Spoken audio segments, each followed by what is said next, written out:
It's Judah Kelly. Ta-da. Insert angel sounds. Yeah, okay. Judah, it's so good having you on. If people are unaware, because they've been living in a mountainside, in a hole, winner of The Voice, Count on Me, we play regularly here at Hope. How you doing, man? I'm fantastic, thanks. Mate, it's so good having you in. One of the things I want to talk about with you is The Voice, okay?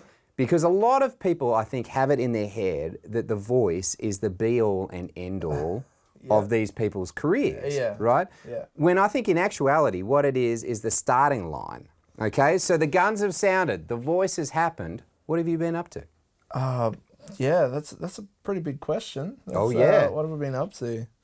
I've got a new album out, which is always exciting, and been playing shows pretty much, and that's it. Yeah. But just a lot of that. The album took almost a year. So I started looking at songs in November of last year. Yeah.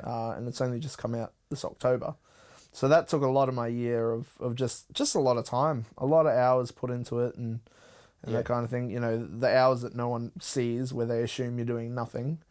That's one thing. And then, playing shows, which is, thank goodness I'm finally doing that. Well, I think this is like when you sit down with people and you say, hey, listen, what's your dream? They go, I'd love to be, a rock star. Yeah. I'd like to be a performer. But in actuality, like singing on stage is only a small portion of what your time is, isn't it? Yeah, definitely. Well, I mean, I spent a lot of time not doing that. Yeah. I spent a lot of time playing for other people and singing backing vocals. So to finally be singing is the dream. Yeah. But yeah, there's a lot of time put into it, practicing and when you sing, that's all people see is the time on stage, but they don't see the hours and days and weeks put into rehearsal and it took me this many years to get where I am now. Yeah. I didn't just pick up a guitar and go, hey, look at me go. Is the overnight success that took a decade to make. I've been gigging since I was 10, actually. Wow. So, I get a little bit annoyed when people try to tag me with the overnight success, Yeah. It did take a decade and we're still working there. We're not even there yet. But we're a lot closer than I was. Now, you say you had an opportunity to do some backing vocals. Yep. We often, on The Breakfast Show, celebrate Michael McDonald of the Doobie Brothers because he is probably the quintessential backing vocalist for just about every yacht rock song and anything in between. Who have you had the opportunity to do backing vocals with? A girl named Caitlin Shadbolt was probably the main one. For a year there, I did that.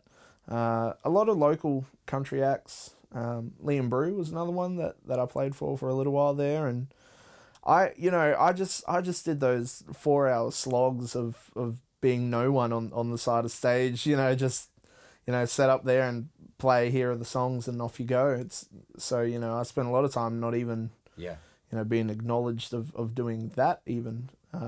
It's definitely a big change. Totally.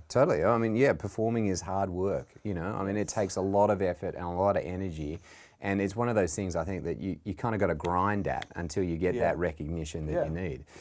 You've got a brand new project out now. You've spent a few weeks kind of hunkered down preparing this epic country album. Can you tell us a little bit about it?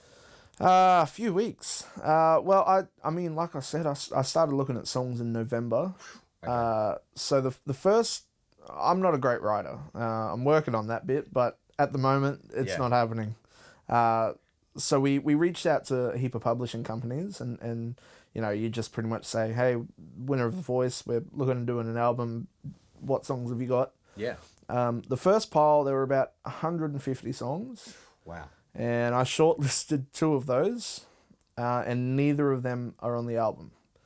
So, when people say you're doing nothing, I had to listen to that 150 songs at some point. Yeah. It's a special moment when you take it to the producer and he's like, that doesn't make the cut. Yeah. You're like, I really like that one. Yeah. so I listened to them twice, and because I don't know, I just play them and wait for them to hit me. Yeah. And there's some good stuff and there's a lot of not so good stuff, but what I don't like, someone else might. But you got to go through them all. So I spent a lot of time doing that and just trying to find these songs in the first place. Yeah. And then, recording. We took 3 weeks in the studio to do that. And then, mixing and mastering and all that kind of stuff. Got a real country feel, which is kind of your roots, isn't it? Yeah, kind of. I eventually got there. I mean, when I was younger, it was a lot of Stevie Wonder, Yeah, and Michael Jackson and Motown, Al Green and Temptations and stuff like that. And then, I mean, long story short, I went to my first country festival. Yeah. Was not a fan at all. And then I heard the music of a guy named Vince Gill. Right. And that just blew my mind that someone could sing like that while singing country.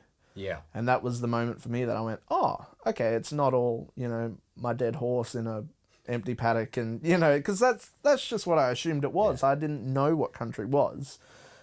Did you want to sing that? I lost my horse and then my wife and then my cat. Yeah, and that's what I assumed it was. I was very wrong about that. Yeah. And it wasn't until I gave it a chance that I realised that, how wrong I was. But yeah, Vince Gill was where it all started for me. And then, I was about 12 years old. And then that's where country music kind of just took over my life. And it is a love. Yeah. A love of country music. And that's where I want to be, playing those songs. And we eventually got there. Nice. Have you ever connected with Stan Walker? Yeah, kind of. It's like that question about, do you know this guy from New Zealand? Like when people ask you that. Just a coincidence, though.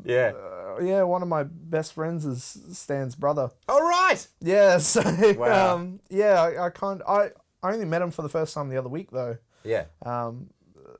So my friend's name is Russ, and he knows I'm a pretty big fan, and just all these opportunities have come up.